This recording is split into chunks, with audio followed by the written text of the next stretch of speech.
First thing ఏంటంటే first అటెంప్ట్లోనే వచ్చేయాలి అనే థాట్ తీసేయాలి. బికాజ్ ఎగ్జామ్ అన్సర్టెన్ ఉంటుంది. బట్ ఎస్, కొన్ని మిస్టేక్స్ చేయకుండా ఉంటే ఫస్ట్ అటెంప్ట్లోనే వచ్చే ఛాన్సెస్ చాలా ఎక్కువ ఉంటాయి. ఫర్ ఎగ్జాంపుల్, రిసోర్సెస్ లిమిట్ చేసుకోవడము. ఒక సబ్జెక్ట్ మీరు సెలెక్ట్ చేసుకున్నప్పుడు దాన్ని జస్ట్ 1 or 2 సోర్సెస్ రిఫర్ చేయండి, మల్టిపుల్ సోర్సెస్ రిఫర్ చేయొద్దు. ఒక సోర్స్ని మీరు బేస్గా తీసుకొని ప్రిపరేషన్ స్టార్ట్ చేయాలి.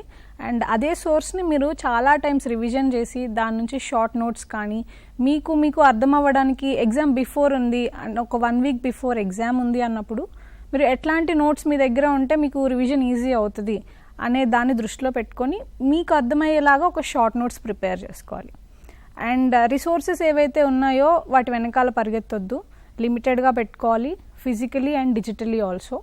And practice, previous year questions ఏవైతే ఉంటాయో వాటిని అనలైజ్ చేసి మీరు ప్రాక్టీస్ చేసుకోవాలి for prelims and mains.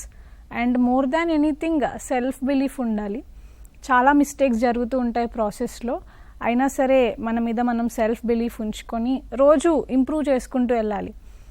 More than anything, if I can say, అది ఒక బిగ్ గోల్ మన బ్యాక్ ఆఫ్ ద మైండ్ ఉండాలి. బట్ రోజు దాని గురించి వర్రీ అవ్వద్దు. ఇవాళ మనం ఎంతవరకు చేయగలుగుతామో అది మాత్రమే బిఫోర్ నైట్ ప్లాన్ చేసుకోవాలి. అండ్ ఈ ప్రాసెస్ని ఎంజాయ్ చేస్తూ మీరు ముందుకు వెళ్తే కనుక సక్సెస్ ఛాన్స్ ఎక్కువ ఉంటుంది.